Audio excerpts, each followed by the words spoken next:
Good morning class. I am Rajkumar Mule from electrical department. तर आपण काल KCL हे बघितलं. आज आपण बघूया KVL.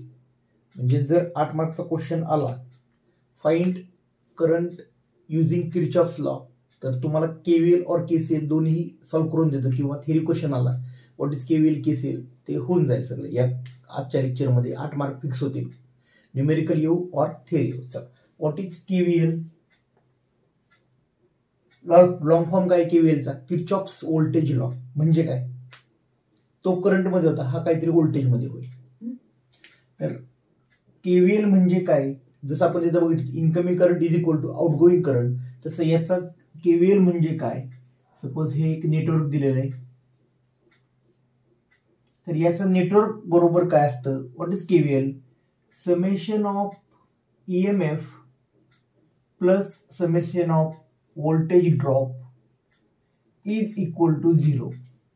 म्हणजे समेशन ऑफ EMF म्हणजेच एखादा व्होल्टेज सोर्स असेल plus summation of voltage drop is equal to 0. आपल्याला माहिती आहे what is voltage drop. Voltage drop V is equal to IR. म्हणजे हे कट करतो मी, तर समेशन ऑफ IR असेल. या सर्किटमध्ये समजा हा R असेल, हा करंट I असेल, हा V असेल, तर समेशन ऑफ इतकं सोपं आहे. What is this? This is equation of KVL. KVL चा तर याचा एक सेम हा थेअरीचा पार्ट झाला. याचा आपण एक मस्त इक्वेशन करू आणि सॉल्व्ह कसं करायचं हे बघूया. त्याच्या अगोदर खूप कन्फ्युजिंग करणार की सर करंट कुठल्या डिरेक्शनने घेऊ, सर हा व्होल्टेज पॉझिटिव्ह का निगेटिव्ह, सगळं आता काय करा तुम्ही सगळं ते पुसून टाका. ह्याच्या अगोदर जे शिकलाय ना, म्हणजे लेक्चरला असेल किंवा कुठल्या बुकमध्ये असेल, BLT बुकमध्ये असेल किंवा तुमचं ते टेक्निकल टेकमॅक्स मध्ये असेल, सगळं विसरा. मी सांगतो ते फॉलो करा.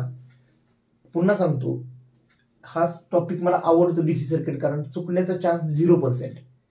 एकदा फक्त मी सांगतो तर ट्रिक तुम्ही अवलंबा. चुकण्याचा चान्स 0%. तुम्ही न्यूमेरिकल सोडवताल, असं म्हणतो ना आपण बाय हात का केलं, जसं ते न्यूमेरिकल सोडून करेक्ट उत्तर काढताल. इलेक्ट्रिकलच्या मुलांसाठी सेकंड इयर मध्ये सेकंड सेम मध्ये तुम्हाला नेटवर्क अनालिसिस आहे, त्याचं हे सगळं बेसिक आहे. नेटवर्क अनालिसिस पूर्ण चॅप्टर आहे. चला तर आपण बघूया याच्यात काय होतं नेमकं. आपल्याला करायचंय काय? फर्स्ट डिरेक्शन कशी घ्यायची, पॉझिटिव्ह निगेटिव्ह. म्हणजे पहिला गोष्ट अशी असते की सर हा आहे व्होल्टेज सोर्स. समजा व्होल्टेज सोर्स हा V मधून आहे. समजा हा व्होल्टेज सोर्स आहे आणि करंट असेल. एवढं करण्याची गरज नाही, मी एकच सांगतो तुम्हाला. जेव्हा निगेटिव्ह मधून आत येतं आणि पॉझिटिव्ह मधून बाहेर पडतं, सांगतो निगेटिव्ह मधून करंट आत येतो आणि पॉझिटिव्ह मधून बाहेर पडतो, त्यावेळी याची डिरेक्शन निगेटिव्ह घ्यायची. थोडं कन्फ्युजिंग वाटेल, अजून सोपं करून सांगतो. व्होल्टेज सोर्सच्या पॉझिटिव्ह मधून करंट बाहेर पडला की साईन निगेटिव्ह, आणि व्होल्टेज सोर्सच्या निगेटिव्ह मधून बाहेर पडला तर साईन ऑब्विसली सर पॉझिटिव्ह. म्हणजे पॉझिटिव्ह निगेटिव्ह कसं ओळखायचं? जी मोठी बाजू असते ही नेहमी पॉझिटिव्ह असते, ही निगेटिव्ह. जर व्होल्टेज सोर्सचा विचार केला असा लावलेला, जर तुम्हाला असा दिला असेल समजा पॉझिटिव्ह निगेटिव्ह, तर बघायचं या दोन्हीपैकी कुठला असेल. दिस इज DC सर्किट. हे DC साठी, AC साठी वेगळं असतं, नंतर बघू आपण AC. तर याच्यामध्ये काय कन्फ्युजन आहे का? हे खूप बुकमध्ये वेगळे दिले आणि खूप कन्फ्युजिंग आहे. पॉझिटिव्ह मधून बाहेर निगेटिव्ह, निगेटिव्ह मधून बाहेर पॉझिटिव्ह. हे झालं व्होल्टेजच्या किंवा आपण म्हणतो ना EMF इक्वेशनच्या किंवा व्होल्टेज सोर्सच्या अक्रॉस. आता सर करंटचं कसं होतं? याच्या करंटची ऍडिशन कधी होते आणि करंटचं डिवायडेशन कधी होते? सपोज हा एक तुमचा सर्किट आहे, हे सर्किट आहे. समजा इथला करंट आपण I1 मानला. काय मानला? Current I1. इथे एक रेजिस्टर घेऊ म्हणजे सोपं जाईल. इथला करंट I1 आणि इथला करंट काय घेतला मी? I2. इथला करंट I1 आणि हा करंट I2. सर इथं काय होईल? या रेजिस्टन्स मधून जाणारा करंट काय होईल? तर लक्षात ठेवा, हा करंट कसा येतोय बघा, हा असा खाली येतोय आणि हा पण असा खाली येतोय. जेव्हा करंट सेम डिरेक्शन मध्ये असतं, कसं असतं करंट सेम डिरेक्शन मध्ये, तेव्हा I1 प्लस I2 होतो. सेकंड कंडिशन, सपोज जर एक करंट असा आणि एक करंट असा असेल, हे करंटची डिरेक्शन वेगळी असेल, म्हणजे I1 असा I2 असा, तर याची मायनस असतं. पण सर I1 प्लस I2 कधी घ्यायचं आणि I2 प्लस I1 कधी घ्यायचं?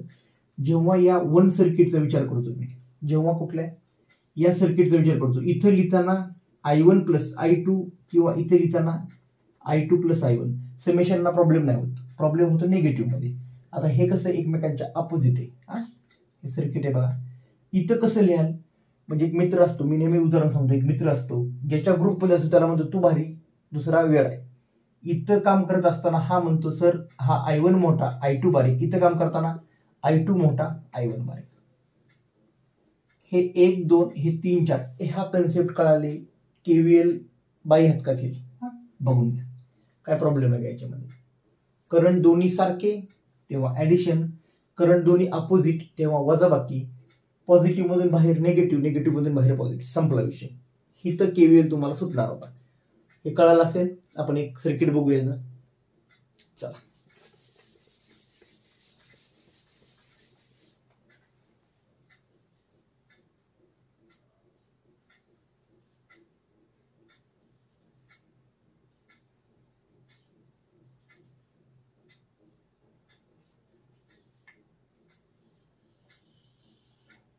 समजा हे एक सर्किट आहे.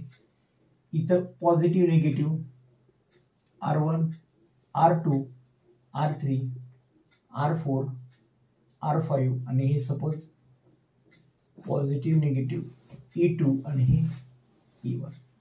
बरोबर. काय अडचण, अजून एखादं वाटलं तर आपण व्होल्टेज सोर्स घेऊ, म्हणजे कन्फ्युजिंग होणार नाही. आणि इथं निगेटिव्ह प्लस. हे असं का करतोय आपण, याच्यामध्ये तुमचे एव्हरी टाईप न्यूमेरिकल कव्हर होणार. हे का आलं तर तुम्ही कुठलेही न्यूमेरिकल 1000 न्यूमेरिकल सोडवाल, एक न्यूमेरिकल का आलं तर. ज्या कालच्या स्टेप होत्या, नोड किती आहेत, व्होल्टेज सोर्स आहे का नोडवरती, नसेल तर मानायचं, याचे पण काहीतरी आहे. याच्यामध्ये फर्स्ट स्टेप आहे लूप किती आहेत. आता सर लूप म्हणजे काय, चौकोन दिसले की तो असतो लूप. सिंपल भाषेत, अगदी सोप्या भाषेत, 1 2 आणि 3 किती आहेत, 1 2 म्हणजे याची लूप किती आहेत, 3 लूप आहेत. तर याचे 3 इक्वेशन तयार होणार. Loop 3 equation number 3. सेकंड, करंटची डिरेक्शन दिलेली आहे का, दिलेली असेल तर तशीच ठेवायची, नसेल दिली मानायची. हे सोपं आहे. आणि नेहमी करंटची डिरेक्शन मानताना थोडंसं लक्षात ठेवा, एका साईडनी माना.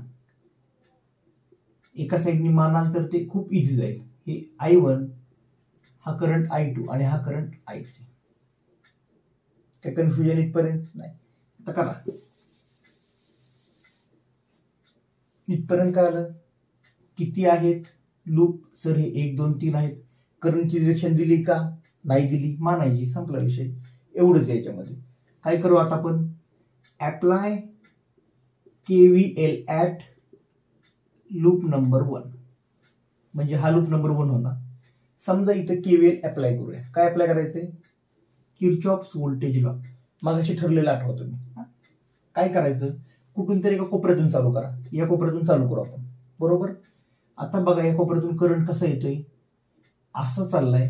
करंट कशातून बाहेर, निगेटिव्ह आणि पॉझिटिव्ह. करंट कशातून बाहेर चाललाय, पॉझिटिव्ह मधून बाहेर, म्हणून सर मी याचं निगेटिव्ह घेणार. बरोबर ना, व्होल्टेज सोर्स मागाशी ठरलंय आपलं हे. आणि हा जो व्होल्टेज ड्रॉप आहे ऑलवेज पॉझिटिव्ह घ्यायचा. उगाच कुठल्या तरी बुकमध्ये विचार करू नका, मी सांगतो ते फॉलो करा. पॉझिटिव्ह काय, I1 R1. बघा इथं काय प्लस, थांबा आता, इथं करंट 2 असतील. इथं इथपर्यंत आलं, इथं 2 करंट असेल. एक असेल हा I1, कसा येतोय असा I1, आणि I2 बघा फिरून कसं जातोय उलटा I2, म्हणजे हे 2 आहेत अपोजिट डिरेक्शन. मग काय करायला लागेल, मगाशी ठरलं होतं ज्या ग्रुपमध्ये आहे तो मोठा, I1 मायनस I2, बरोबर, I1 minus I2 into R2, हा रेजिस्टन्स ना. आता याच्यामध्ये बघा इथपर्यंत काय आलं का, काय प्रॉब्लेम झाला, करंट काय झाला, निगेटिव्ह झाला. आणि आपण काय करतोय, व्होल्टेज ड्रॉप करतोय ना, R2 इंटू हे. आता हा करंट बाहेर कुठून चाललाय, समजा याला नाव दिसलं E1 E2 E3 and E4. This is voltage source. हा E हे व्होल्टेज सोर्स आहे. मायनस E1 का आला, इथून इथपर्यंत आलो, इथपर्यंत आलो, राहिला हा. कशातून बाहेर आहे बघा, करंट खाली चाललाय, कशातून बाहेर, निगेटिव्ह मधून बाहेर. म्हणजे मी व्हॅल्यू काय घेणार, positive E3 is equal to 0. संपला विषय. इतकंच इक्वेशन आहे. पेपरमध्ये काढताना तर हे एवढं मोठं येत नाही, दोनच फक्त येतं, एवढंच येतं. पण आपण शिकूया. इथपर्यंत काय अडचण आहे का? दिस इज इक्वेशन नंबर 1. हे सॉल्व्ह करायचं I1 I2 च्या फॉर्म मध्ये. चलो त्यानंतर आता काय करू? Apply at loop number 2. Apply KVL at loop number 2. इथं बघा आता कुठून सुरुवात करायची आपलं ठरले, कोपऱ्यातून सुरुवात करायची. कुठून? एका कोपऱ्यातून. चला बघा, हा करंट असा उलटा चाललाय. कशातून बाहेर? पॉझिटिव्ह व्होल्टेज सोर्स मधून बाहेर, म्हणजे मला घ्यायचंय निगेटिव्ह. इथं मग असे बघितलंय करंट अपोजिट आहे, पण आता कुठल्या पार्टीमध्ये ते असतं ना, आमदार इकडे तिकडं, इकडे गेला की तो मोठा, तिकडे गेला की तो मोठा, सेम करंट तसंच आहे. आता कुठल्या पार्टीचं बघतोय आपण? Loop number 2. लूप नंबर 2 पार्टीचं म्हणजे कोण मोठा? I2 मोठा. Plus I2 minus I1 into what? R2. Plus इथं एकच करंट आहे ना, I2च करंट. इथं कुठं करंट डिवाइड होतो का? नाही. म्हणजे काय? I2 इंटू R3 प्लस इथं बघा काय होतं. आता इथं I2 खाली येतोय आणि I3 वरती चाललाय. परत एकदा अपोजिट डिरेक्शन म्हणजे काय? पार्टी कुठली? I2 ची. I2 minus I3 into what? R4. आता बघा, ही लास्ट राहिला, काय राहिला? हा व्होल्टेज सोर्स आहे. कशातून बाहेर? पॉझिटिव्ह मधून बाहेर, म्हणजे मी घेणार negative of E4 is equal to 0. कळताना अवघड वाटतं. 2-3 न्यूमेरिकल सॉल्व्ह केले तर एकदम इझिली. अरे इतकं सोपं आहे. फक्त ते 4 नियम लक्षात ठेवा. वहीच्या समास असतो ना, त्याच्यावरती लिहून ठेवा ते नियम. निगेटिव्ह मधून बाहेर पॉझिटिव्ह, पॉझिटिव्ह मधून बाहेर निगेटिव्ह, करंट कसा ऍडिशन, कसा सबट्रॅक्शन, विषय संपला. हे इक्वेशन नंबर 2. आता इक्वेशन नंबर 3 ट्राय करा एकदा. मग तुम्ही कुठे? Equation number 3. इथं काय होईल? कोपऱ्यातून सुरुवात करू. करंट वरती चाललाय, निगेटिव्ह मधून बाहेर म्हणजे positive of E4 plus R4. बघा इथे काय होते? R4 ला करंट काय होणार? I3 minus I2 into R4 plus वरती काय? I3 R5. इथून कुठून बाहेर? सर जेव्हा निगेटिव्ह मधून बाहेर जातो तेव्हा मी positive E2 is equal to 0. This is 3 equations. हे सॉल्व्ह केलं की तुम्हाला I1 I2 I3 मिळतो आणि तुम्हाला उत्तर सापडतं. एकदा बघा, का कन्फ्युजन आहे का?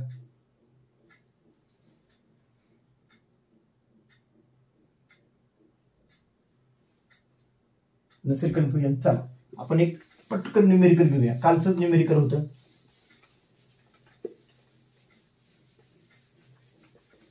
एक न्यूमेरिकल सॉल्व्ह करू. अगदी 2 मिनिटात न्यूमेरिकल. व्हिडिओची लेंथ वाढते आपले. आय थिंक इथं 10 होतं. 10 व्होल्ट. इथं इथं इथं इथं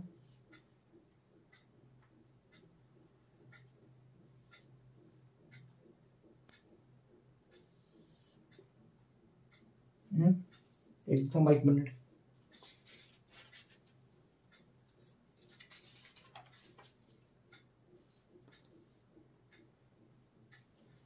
दोन, 4, 6, 10 आणि 5. कालचाच numerical. Find current from this I6. कालचाच प्रॉब्लेम आहे. आपण दुसऱ्या मेथडने सॉल्व्ह करू. बघू करून काय होते. काय करायचं? फर्स्ट किती लूप आहेत? 1 2 3. काय कन्फ्युजन याच्यात नाहीये. चौकोन 3 दिसले, 3 लूप. करंटची डिरेक्शन दिलेली आहे का? नाही. काय करायची? मानायची. चला मानूया. याला म्हणू I1, याला म्हणू I2, याला म्हणू I3. आपण मगाशी घेतलेलं थोडंसं ते क्रिटिकल होतं, कारण त्याच्यामध्ये व्होल्टेज सोर्स होते जास्त. ते मुद्दाम घेतलं आपण तुम्हाला प्रॅक्टिस होण्यासाठी. हे न्यूमेरिकल अगदी तुम्ही 3 मिनिटात सोडवा. 3-4 मिनिटात इझिली तुम्हाला 10 आउट ऑफ 10 मार्क. कुठून आहे बघा? I1 current, I2 current, I3. First मला काढायचंय काय? इथून जाणारा करंट. इथून कुठला करंट जातो? इथून फक्त I2च जातो. म्हणजे I2 ची व्हॅल्यू मिळाली तरी मला उत्तर सुटेल. पण I2 ची व्हॅल्यू मिळवण्यासाठी I1 I2 I3 तीनही सॉल्व्ह करावं लागेल. बघूया काय करायचं. Apply KVL at loop number. इथे KVL अप्लाय करा. काय होईल? आता बघा, मी सांगितलं होतं दोन दांडी मोठी म्हणजे पॉझिटिव्ह, दांडी बारकी म्हणजे निगेटिव्ह. पॉझिटिव्ह मधून बाहेर म्हणजे काय? Sir negative 10 plus 2I1 plus current काय होते बघा इथे एक इथं आहे, एक उलटा चाललाय म्हणजे अपोजिट करंट आहे. I1 minus I2 into 4 is equal to 0. संपला विषय. बघा काय लिहिलं इक्वेशन 2 आणि हे 4 म्हणजे 6I1 minus 4I2 is equal to 10. This is equation number 1. इतकं सोपं आहे. चला apply loop number 2 KVL. Loop number 2 कुठे? इथं करा अप्लाय. काय होईल? अरे व्होल्टेज सोर्सच नाही इथं. इथं करंट काय होईल?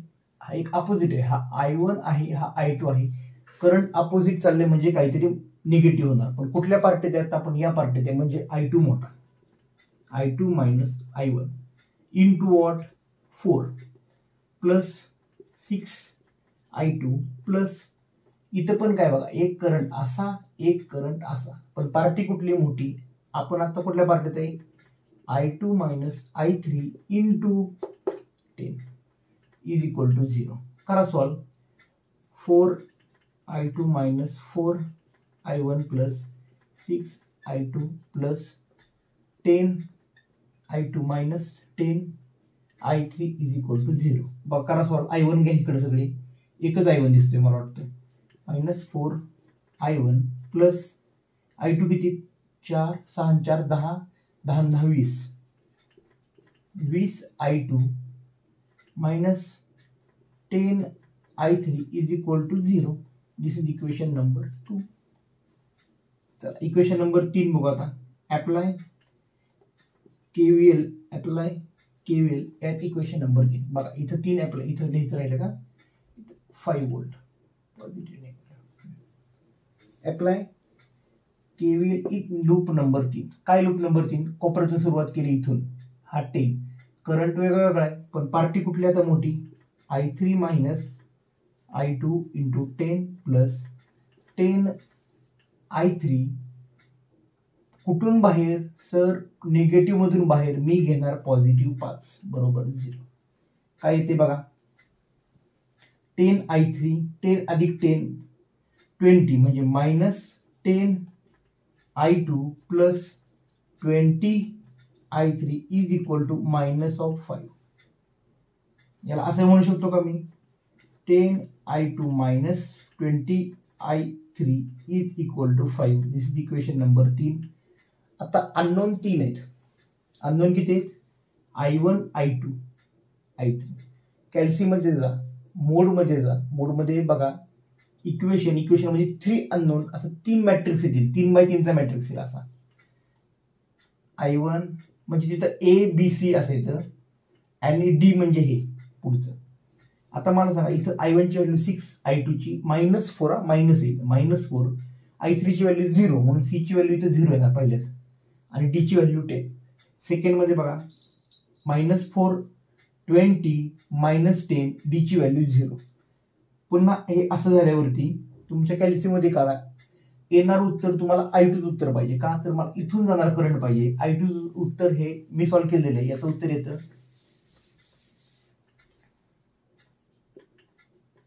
0.66 अँपियर. हे उत्तर येतं. थोडीशी फास्ट व्हिडिओ घेतला आपण पण तुमच्या परीक्षा 6 तारखेला लवकर बघून घ्या व्हिडिओ. ही केव्हीएल आणि केसीएल माझ्या हिशोबात मी संपवलेले. तुम्हाला अडचण काय